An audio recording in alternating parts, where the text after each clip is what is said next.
দেখুন, আজকে প্রেস করতে বাধ্য হলাম যে গতকাল আপনারা দেখেছেন যে নানুর বিধানসভায় থালা পাপুরির যে দিশা মণ্ডল, পিতা সুদেব মণ্ডল গত 19 তারিখে নিখোঁজ হয়েছিল এবং থানায় একটি মিসিং ডায়েরি হয়েছিল। তারপর 25 তারিখে তার ডেড বডি উদ্ধার হয়। আমার যতটুকু জানা এবং শোনা, সেই ডেড বডি মাটির তল থেকে পাওয়া গেল এবং তারপর থেকে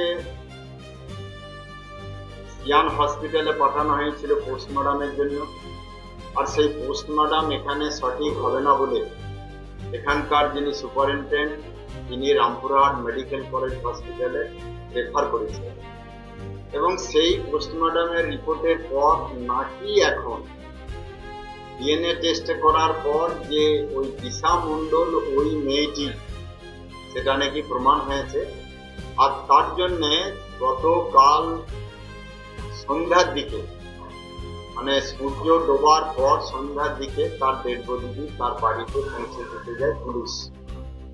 দুর্ভাগ্যের বিষয়, সেটা নাকি বলেছে তারই ডেড বডি এবং সেখানে কিছু সাংবাদিক বন্ধুরা গিয়ে সেই পরিবারের যে ব্যথা যন্ত্রণা তার খোঁজ খবর নিতে গিয়ে তার মা যে ভাষায় আক্রমণ করেছে পুলিশ প্রশাসনকে, যে আমার মেয়েকে আত্মহত্যা নয়, আমার মেয়ের আত্মহত্যা নয়, আমার মেয়েকে অত্যাচার করে খুন করা হয়েছে, মেরে দেওয়া হয়েছে, এই শব্দ তিনি বারবার বলেছেন এবং পুলিশ প্রশাসন কোনো ব্যবস্থা করছেন না। পুলিশ প্রশাসন কোনো সেইভাবে সহযোগিতা করেনি এবং তিনি একথাও বলেছেন পুলিশ প্রশাসন গরিব মানুষ, সাধারণ মানুষের নয়, বড়লোকদের, প্রভাবশালী লোকেদের পুলিশ প্রশাসন, এটাও উনি বলেছেন। এবং তার ভাষা থেকে সেটা বুঝতে পারা গেল যে এই মেয়েটি সম্পূর্ণ খুন করা হয়েছে। আমিও ভারতীয় জনতা পার্টির তরফ থেকে এই বোলপুর সাংগঠনিক জেলার পক্ষে আমিও বলতে চাই, মেয়েটি যদি আত্মহত্যা করত তাহলে ওই মেয়েটিকে মাটির তলে কে পুঁতে দিল? আত্মহত্যা 19 তারিখে মিসিং, তাহলে 19 তারিখে হলো না 20 তারিখে হলো, 21 তারিখ, 22, 23, 24 পর্যন্ত কেউ কোথাও জানতে পারলো না, তার পরিবার জানতে পারলো না। পুলিশ বলছে তার বান্ধবী নাকি বয়ান নিয়েছে সে নিজে নাকি আত্মহত্যা করেছে।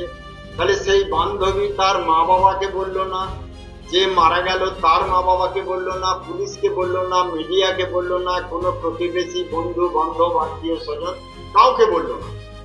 এবং তাকে থানার পুলিশ নিয়ে গিয়ে তাকে নানান ভাবে জিজ্ঞাসাবাদ করেছে এবং কি মাথায় জড়িয়ে দিয়েছে এটা আমরা জানি না। তারপরে মেয়ে ওই কথাটা বলছে যে ও নিজে আত্মহত্যা করেছে। তাহলে আত্মহত্যা যদি গলায় দড়ি নিয়েছে বা বিষ খেলো, আমি ধরে নিলাম হতে পারে, তাহলে ওকে মাটির তলে মাটির গর্ত করে কে পুঁতলো? নিজে নিজেই মাটির তলে ঢুকে গেল আত্মহত্যার পর, না মাটির তলে নিজে ঢুকে গিয়ে আত্মহত্যা করলো? এটাও কিন্তু দেখার বিষয় আছে। অতএব পুলিশ প্রশাসন ওখানে তৃণমূলের প্রভাবী লোকের কাছে নতি স্বীকার করেছে, হার মেনেছে, আর তারা যেভাবে বলাচ্ছে পুলিশ প্রশাসন সেইভাবে বলছে। অতএব আমি চাই, আমি ভারতীয় জনতা পার্টির এই জেলার সভাপতি হিসেবে বলতে চাই, এখানে পুলিশ প্রশাসনের পর বাংলায় কোনো ভরসা নেই। আরজিকর কাণ্ড দেখলাম, আরো বড় বড় কাণ্ড আমরা দেখেছি। এখানে আমি আগে যখন প্রেসিডেন্ট ছিলাম তখন রামকৃষ্ণপুরের স্বরূপ গড়াইয়ের মার্ডার দেখেছি, এখানে লাভপুর এলাকায় ডাবু শেখের মার্ডার দেখেছি। সব তৃণমূল কভার করে নেয় এবং পুলিশ প্রশাসন তৃণমূলের হয়ে কথা বলে। অতএব আমি মনে করি এটা প্রকৃত যদি তদন্তে সঠিক তথ্য পেতে হয় তাহলে সিবিআই তদন্তের দরকার আছে। আমি আশা করব পুলিশ প্রশাসনের যদি সব সাহস থাকে তাহলে সিবিআই তদন্ত করা। আর আমি পুলিশ প্রশাসনকে জিজ্ঞেস করব, আমি এসডিপিওর কাছে গিয়েছিলাম যেদিন সোনাঝুরিতে মেয়েটির মৃতদেহ পাওয়া গেল, তিনি অনেক বড় বড় কথা আমাকেও বলেছিলেন যে আপনি কি করে বললেন যে অত্যাচার করার পর তাকে খুন করা হয়েছে? তাহলে আপনি কি দেখে বলছেন যে এখানে আত্মহত্যা করেছে? আপনি কি প্রমাণ পেলেন? তখন তো পোস্টমর্টমের রিপোর্ট পাননি।